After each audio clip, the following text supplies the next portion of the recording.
पिछले वीडियो में हमने आयु संरचना के बारे में पढ़ा था। इस वीडियो में हम आयु एवं लिंग अनुपात के बारे में पढ़ेंगे। एक समष्टि वृद्धिशील, पतनशील या स्थिर हो सकती है। आयु वितरण समष्टि की जन्म दर व मृत्यु दर को नियंत्रित करता है। समष्टि को 3 पारिस्थितिक कालों में विभाजित किया जा सकता है: पूर्व प्रजनन काल, प्री रिप्रोडक्शन पीरियड, प्रजनन काल यानी रिप्रोडक्शन पीरियड, पश्च प्रजनन काल, पोस्ट रिप्रोडक्टिव पीरियड।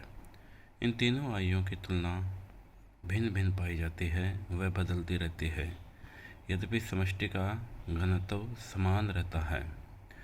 वृद्धिशील समष्टि में युवा जीवों की संख्या अधिक होती है, जबकि अवनतिकारी समष्टि में वयस्क जीवों की संख्या अधिक होती है। नर व मादा जीवों में भिन्नता लिंग कहलाती है। समष्टि में कुछ प्रजातियों का लिंगानुपात समष्टि घनत्व परिवर्तन के साथ परिवर्तित हो सकता है।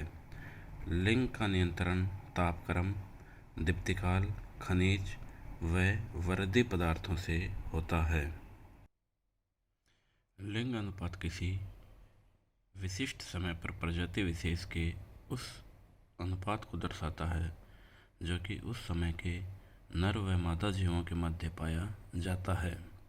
मानव समष्टि के संदर्भ में लिंग अनुपात द्वारा किसी राष्ट्र की श्रम संरचना, विवाह की आयु और आय के बारे में जानकारी प्राप्त की जा सकती है। इस अनुपात की गणना हेतु पुरुष संख्या को स्त्री संख्या से विभाजित किया जाता है व भागफल को 1000 से गुणित कर दिया जाता है, जिसे सूत्रवत निम्न प्रकार लिखा जा सकता है: एस आर यहाँ पे लिंग अनुपात से तात्पर्य है बराबर M/F इंटू 1000। एस आर यहाँ पे लिंग अनुपात को दर्शाता है, जबकि M जनगणना में पुरुष संख्या को दर्शाता है, F जनगणना में स्त्री संख्या को दर्शाता है। उदाहरण स्वरूप देखा जाए तो किसी देश की जनसंख्या में पुरुषों की संख्या 50 मिलियन व स्त्रियों की संख्या 40 मिलियन है तो SR बराबर M/F इंटू 1000 तो 1250 आएगा। अतः लिंगानुपात 1250 पुरुष प्रति 1000 स्त्रियां होंगी। यदि लिंगानुपात 1 से अधिक है तो पुरुष की संख्या स्त्रियों से अधिक है, व जब यह अनुपात 1 से कम है तो पुरुषों की संख्या स्त्रियों से कम होगी, परंतु यह अनुपात 1 है तब पुरुष व स्त्रियों की संख्या बराबर होगी। समष्टि का वृद्धि आकार। जीव संख्या के वृद्धि के मुख्य प्रतिरूप जीव संख्या वृद्धि आकार है। समष्टि वृद्धि आकार के 2 मूल प्रतिरूप हैं। नंबर 1 जे शकल का वृद्धि आकार, नंबर 2 एस शकल का वृद्धि आकार। जे शकल का वृद्धि आकार इस प्रकार के प्रतिरूप में समष्टि का घनत्व तीव्रता से चरघातांकी रूप से वृद्धि करता है। वह अचानक पर्यावरणीय प्रतिरोध के कारण एकदम रुक जाता है। जे आकार का वक्र दर्शाता है कि जैसे ही समष्टि एसिम्पटोट अर्थात जीव संख्या के उच्चतम आकार पर पहुंचती है तो एक सीमाकारी प्रभाव जैसे मौसम, स्थान आदि जीव संख्या को बढ़ने से रोक देता है। इस आकार को निम्न समीकरण से दर्शाते हैं: डेल्टा n बटा delta t equal to small r n। यहाँ r बराबर delta n upon delta t upon n। समीकरण में r वृद्धि दर को दर्शाता है, t समय को, n जीवों की संख्या को और d इसमें परिवर्तन को या डेल्टा परिवर्तन को दर्शाता है। चित्र में जीव संख्या का वृद्धि आकार दिखाया हुआ है, जिसमें जे शेप्ड कर्व और एस शेप कर्व को दर्शाया है। जे आकार का वृद्धि आकार और दूसरा एस आकार का यह सिग्मोइड वृद्धि आकार है। नंबर 2, सिग्मोइड शकल या सिग्मोइड वृद्धि आकार। इस प्रकार के वृद्धि आकार में वृद्धि दर आरंभ में कम होती है, फिर बढ़ती है जब तक कि उच्चतम सीमा तक नहीं पहुंच पाती। जैसे जैसे घनत्व बढ़ता जाता है, वृद्धि दर लगातार कम होती जाती है।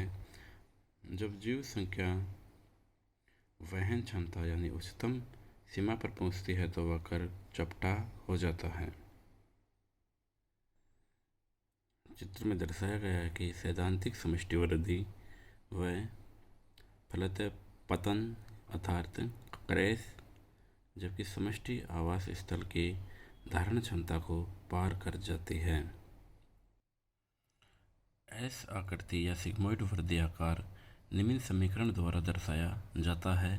Delta N upon delta T बराबर small R N K minus N upon के।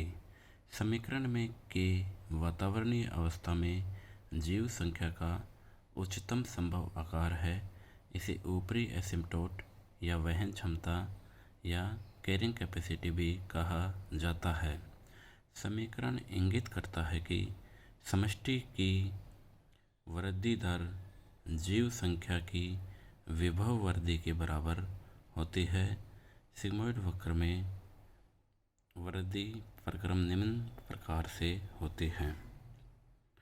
सिग्मोइड वक्र में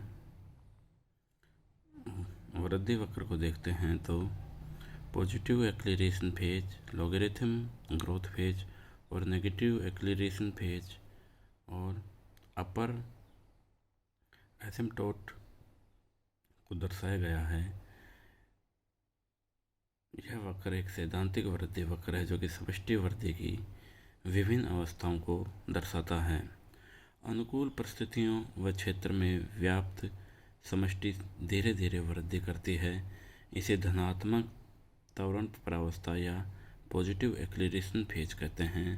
तत्पश्चात बहुत तीव्र गति से वृद्धि होती है। इसे लॉगरिथम प्रावस्था कहते हैं या लॉगरिथम ग्रोथ फेज कहते हैं। अंत में पर्यावरणीय प्रतिरोध के कारण वृद्धि धीमी हो जाती है और इसे ऋणात्मक त्वरण प्रावस्था कहते हैं। अंत में यह वृद्धि धीमी हो जाती है जिसका कारण पर्यावरणीय प्रतिरोधकता या एनवायरमेंटल रेजिस्टेंस का बढ़ना होता है। इसे ऋणात्मक त्वरण प्रावस्था कहते हैं। ऋणात्मक त्वरण प्रावस्था तब तक चलती है जब तक कि समष्टि की वृद्धि साम्यावस्था को प्राप्त नहीं कर लेती। वृद्धि की ऊपरी सतह का स्तर जिसके ऊपर कोई मुख्य वृद्धि नहीं होती, इसे ऊपरी एसिम्पटोट कहते हैं या इसे वहन क्षमता भी कहते हैं। सिग्मोइड आकृति का वृद्धि वक्र मुख्यतः यीस्ट की वृद्धि, मानव समष्टि, ड्रोसोफिला आदि की समष्टि वृद्धि में दृष्टिगत होता है, जबकि जे आकार का वृद्धि वक्र एल्गल ब्लूम्स द्वारा प्रदर्शित किए जाते हैं। धन्यवाद। अगले वीडियो में हम बायोटिक पोटेंशियल या जैविक विभव के बारे में पढ़ेंगे।